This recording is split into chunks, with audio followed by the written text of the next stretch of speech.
Ma ei ole nädal aega julgenud liikuda siin juba. See Ravitänava 18 hoov, mis asub otse erakorralise meditsiini vastuvõtupunkti taga, on täna pealt näha rahulik. Kuid tegelikult hoiab hoovis käijaid hirmuvalitsuse all üks vares, kes on paanikasse ajanud mitmed Ida-Tallinna Keskhaigla töötajad. Süda petab see. Mind ta ründas teisipäeval.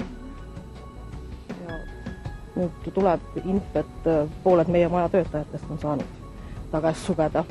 Kuna naisel on päevas vaja mitmeid kordi erinevate majade vahel liikuda, siis võib lind ühe päeva jooksul lausa mitu korda rünnata. Lähen ühest majast teise, kuulen hirmus kraaksumine hakkab pihta, vaatan, tiivad lähevad laiali ja tuleb. Tõenäoliselt tahtis mu soengut korrastada. Kui sa mööda maad tuleb sulle vastu, sa näed. Aga õhus sa just aimatagi, kuna sa läks peast kinni. Samal ajal, kui Pillega vestleme, ilmubki vares ühtäkki välja ning teeb meie peade kohal tiiru. Võidujooksu meil raamatupidaja jooksis taga võidu. Kas jõuab tema enne autosse või saab linta kätte. Siin on meie autojuhile, et minu meelest need haiguslood võivad sinna jäädagi. Too palun nad siia majja. Haiguslugudega tuli, ütles, näed, ma sain ka laksu ära. Ja patsient on ta ka rindanud. Kaua see asi võib kesta, kaua ta tige on.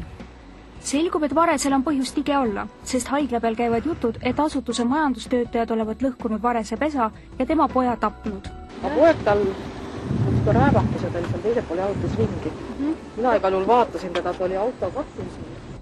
Kuna Pille pöördus oma murega esiti loomakaitse seltsi poole, siis tuli seltsi liige Heiki Valner olukorda isiklikult inspekteerima ning nõu andma. Ta peab seda iga päev siin tegema, ründama inimesi, kes nüüd läivad. Töötajad tegid esiteks valesti, kui nad selle poja tapsid ja pesa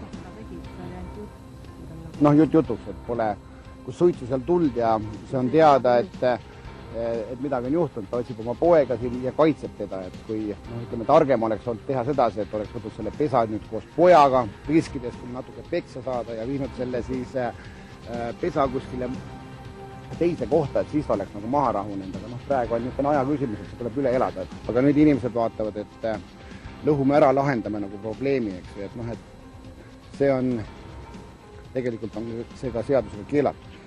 Tõepoolest, vastavalt looduskaitseseadusele on looduslikult esinevate linnupesade tahtlik hävitamine ja kahjustamine poegade üleskasvatamise ajal keelatud ning selle teo eest võib Keskkonnainspektsioon karistada kuni 20 000 kroonise rahatrahviga. Nii kaua, kui need linnupojad pesas on, nii kaua ei saa ka rahu ja siis, kui see pesitsushooaeg on möödas. Millal lind suureks kasvab? Koer kasvab aastaga. Palju linnu aega võtab? Ega see, näed selle järgi, kui nad on lennujõulised. Nii tuleb haiglatöötaja lihtsalt kannatlikult oodata, et varese meelepaha mööduks või ta lendaks mujale endale uut kodu otsima.